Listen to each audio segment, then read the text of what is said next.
Na, sveiki atostogautojai. Ta saulelė, ką išdirbinėja, ar ne, tai tiesiog gražu. Bet vis tiek turime daryti, nes laikas nelaukia. Nepriklausomai nuo to dabar vasara, ruduo, mes nebeturim tokio laiko, kur galėtumėm nieko nedaryti. Tai šiuo metu pažiūrėjau filmą. Celine Dion Aš esu.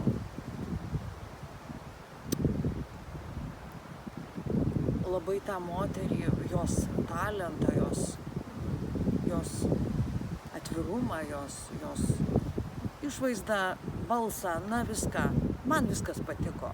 Aš nieko nesudievinu, nėra žmonių, kurios sudievinčiau. Bet, sakysim taip, iš visų žvaigždžių, tikrų tų žvaigždžių, šita buvo viena iš mano mėgstamiausių. Ir dabar, kaip žinot, jinai nebedainuoja, nes susirgo sustingusio žmogaus sindromu, baisiai keista liga.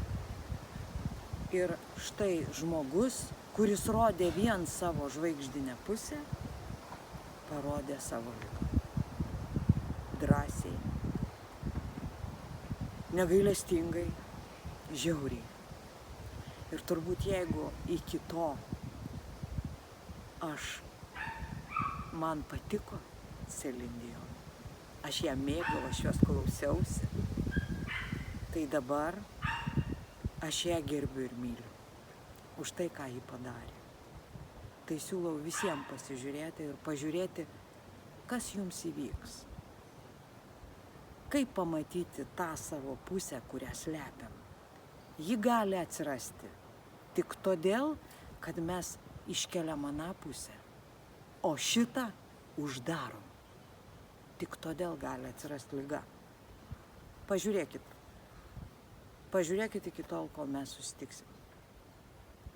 Iki geros dar likusios. Kaip vasaros, rudens, nežinau. Iki.